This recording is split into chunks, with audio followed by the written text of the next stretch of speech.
I came to the country when I was about 12. I was made fun of for my clothing, for my language, for not knowing English. Nobody was helpful. When I turned 18, my mother was like, I don't know how you're gonna do it. With college, I don't have money to pay for it. My father provided for our 9 brothers and sisters. For many years, he was not getting paid overtime, and I didn't want other people to go through that. I was watching a lot of my peers drop out of school and not be able to find jobs and end up in the prison system. I dropped out for a while. Obviously, I had my own agenda at the time and I was running wild, but no one was holding me accountable to it. Rather than lose faith, these 4 young New Yorkers went to work for Make the Road, which helps empower immigrant neighborhoods throughout the city. Let's start with the vocabulary we'll be using.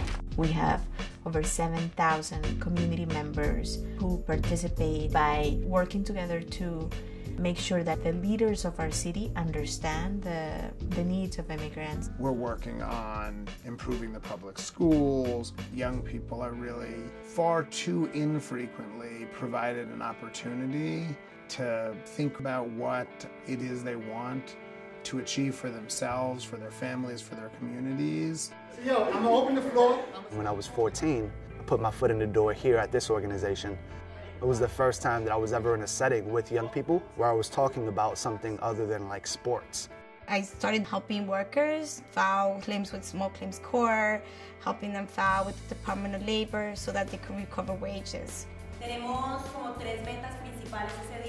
When I came here, they were like, oh my God, you have talent, you can be a community organizer. I'm like, what is a community organizer?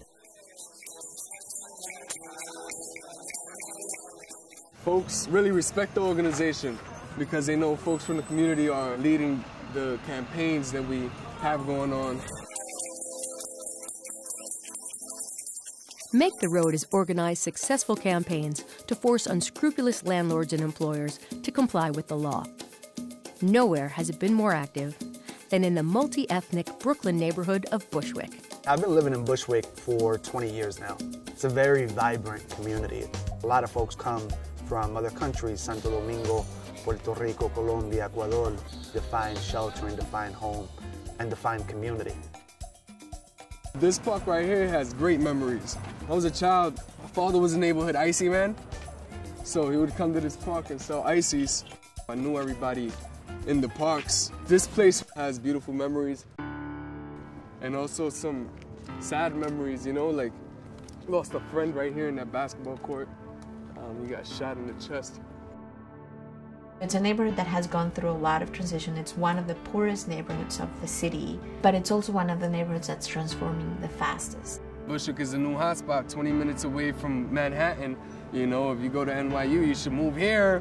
But we need to be the watchdog to make sure that there's no illegal evictions, to make sure that folks are getting their basic needs.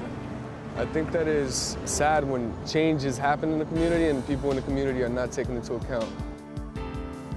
3 years ago, our young people were coming through the door and saying, yo, if we don't start working on housing issues, we're not gonna be here long enough to win on all the other issues that we're working on. Some of the stores on this avenue have been paying high school students from Bushwick High School, you know, $4 an hour, $3 an hour. That's illegal and it's messed up if they're selling jeans for $80. When I talk about Make the Road, I talk about it with passion because it was the place for me besides home that created that extensive support to make me do the things that I wanted to do. This work that I'm doing was like a life-defining moment for me because this has been like my second home, my second family. To me, Make the Road New York doesn't feel like a job. It feels like more like a process of learning. I came to the organization through an internship. I was 22. They took the time to train me, to empower me. I was able to see that its sole purpose was to help other people. It was a life-changing experience. I love teaching other people what I know. The population that I'm working with, I feel like it's me. I can connect to most of the struggles that they're going through. What's good, y'all? Hi. What up, what up? It's been a beautiful experience to be able to build in my community and see how it's changing because of the work that we do. As these activists understand, it's one thing to fight for people, but real and permanent change comes when people learn how to fight for themselves. My mom worked in the afternoon doing cleanings, so when I came from high school to home, I was alone. I think all of these elements make it so that it's easy for young people to drop out in school. One of the things that we teach is the school to prison pipeline. We educate them. We tell them the system has sort of made it for you to fail. If you don't go to college, that's what they're expecting for you to do. The folks that Make the Road really inspired me to get back into school. Bushwick High School, when I was here, only about 10% graduated. Students were failing in school, and the school completely failed the students.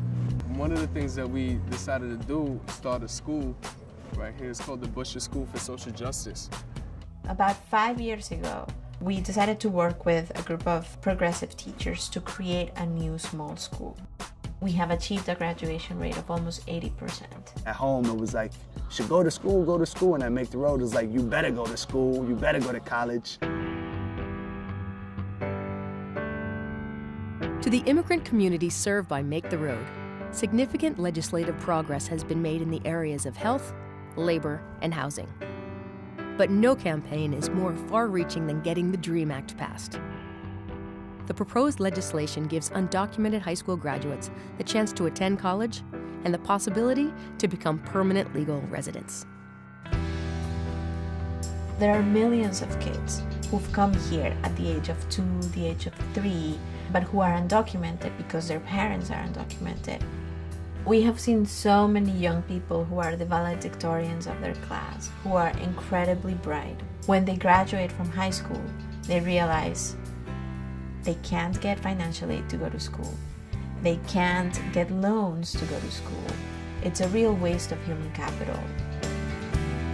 There are 10,000 young people in New York State alone that are undocumented who are graduating every year. So we are working really hard to pass the DREAM Act. Everyone has that right to an education, and higher education should be equally accessible to all in the basics of merit. Being able to work for something that's going to improve the lives of young people who could now take power and ownership of their destiny, to me was very empowering. Young people who came to this organization have grown into really magnificent, charismatic people who are helping a new generation of young people find their voice and create the kind of New York that we all would want to live in. We want the voices of our young people to be heard in a community that's just as much theirs as it is anybody else's.